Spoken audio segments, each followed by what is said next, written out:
Et bonjour à tous, on se retrouve aujourd'hui pour les résultats de NXT du 11 novembre 2020.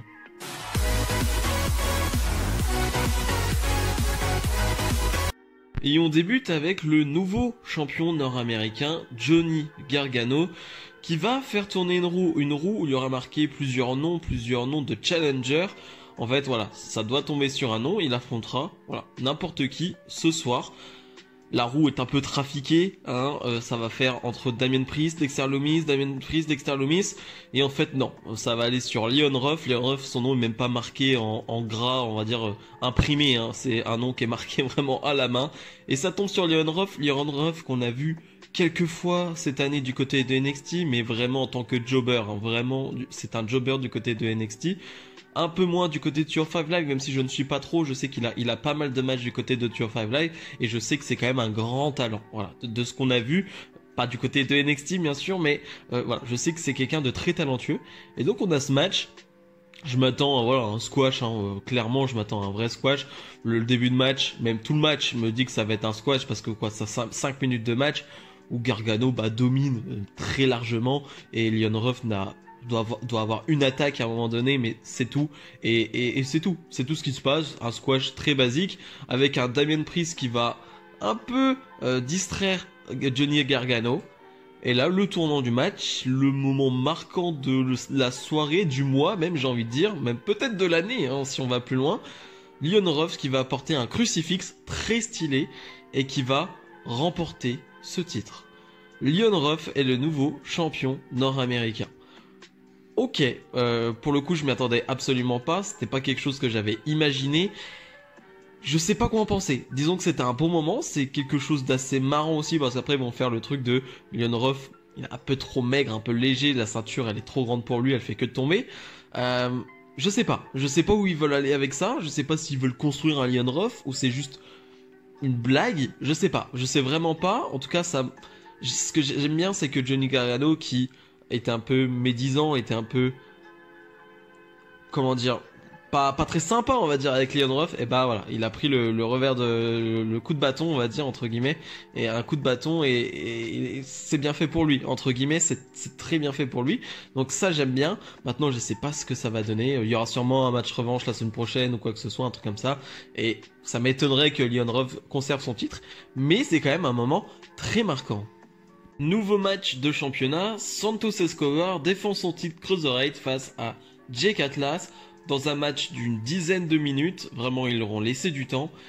C'était excellent. Vraiment, c'était excellent. Un match qui a vraiment été monté crescendo en fait, tout simplement parce que le début de match est bon, mais tu sens que voilà, ça monte tranquille. On prend notre temps, on prend le rythme tranquillement, on prend nos marques. Et après, vraiment, la deuxième partie du match, c'est de l'enchaînement de prises, c'est de l'enchaînement de courses dans les cordes avec des suicide dive. Alors, il y en a un qui est un peu loupé de la part de Jake Atlas, mais je vais pas lui en tenir compte. Mais vraiment, c'était super. Le rythme s'est vraiment accéléré à tel point qu'à la fin du match, tu vois vraiment que les deux sont fatigués. Tu le ressens. C'est-à-dire que même dans les courses, tu le ressens qu'ils sont fatigués. Et c'est peut-être bête ce que je vais dire, mais tu le ressens et ça me fait sentir que c'était réel, que c'était vraiment très intense en fait de les voir si fatigués, et je sais pas, ça m'a plu, même si je vais pas voilà, un Gargano qui est jamais fatigué parce qu'il a un cardio dingue, je vais pas me plaindre parce qu'à la fin il court toujours comme un lapin, non, mais j'ai bien aimé cette sensation de fatigue à la fin, de me dire ok, les deux ont vraiment tout donné, c'était une vraie guerre, et ça m'a vraiment plu, vraiment ça m'a vraiment plu, un match que je vous conseille vraiment de ce NXT, même de cette semaine catch. Vraiment, c'est un match que je vous conseille parce que c'était très très bon. Santos Escobar va conserver son titre. Je pense que c'est vraiment la meilleure solution. Et Santos Escobar est un champion cruiserweight excellent. Et Jake Atlas est très bon, mais je pense pas qu'il est encore assez construit pour prendre le titre à Santos Escobar. Mais vraiment, c'était un excellent moment. Raquel Gonzalez arrive sur le ring pour son match face à Xayali, mais c'est Boa qui va arriver, son manager, et qui va lui dire que Xayali n'est pas là ce soir, qu'il n'y aura pas de combat. Raquel Gonzalez va pas forcément bien le prendre, hein, et elle va détruire Boa, et on va avoir encore une parfaite illustration de la puissance, de la force de Raquel Gonzalez, qui va porter Boa tranquillement, qui va lui porter son finish tranquillement, vraiment, Raquel Gonzalez surpuissante. Mais ce qui va se passer ensuite est très bizarre et je ne saurais l'expliquer, vraiment, j'ai pas d'explication à ça. Boa, quand Boa va rester sur le ring, il va y avoir une lumière très... Pas de lumière, justement, ça va être très sombre, avec un peu de rouge, un peu de fumée. Une personne va arriver, va donner une lettre à Boa, va lui-même laisser une marque sur la main et va s'en aller. Je sais pas, franchement je sais pas quoi en penser, on sait pas où ça veut aller. Tout ce qu'on sait c'est que ça veut construire Xayah, hein, vraiment ça veut faire un truc autour, ça veut lui construire un personnage, une gimmick.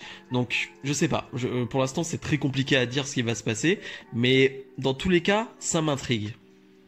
Toni Storm face à Candice LeRae, hein, ça fait suite à ce qui s'est passé la semaine dernière, hein, Toni Storm qui a battu Shotzi Blackheart, mais après le match, Candice LeRae a détruit le tank de Shotzi Blackheart, et comme le dit Beth Phoenix en commentant le match, Toni Storm a montré de l'empathie envers Shotzi Blackheart, ce qui fait que t'as pas l'impression que Toni Storm soit heal, hein, c'est ce qu'on pensait lors de son retour, mais non.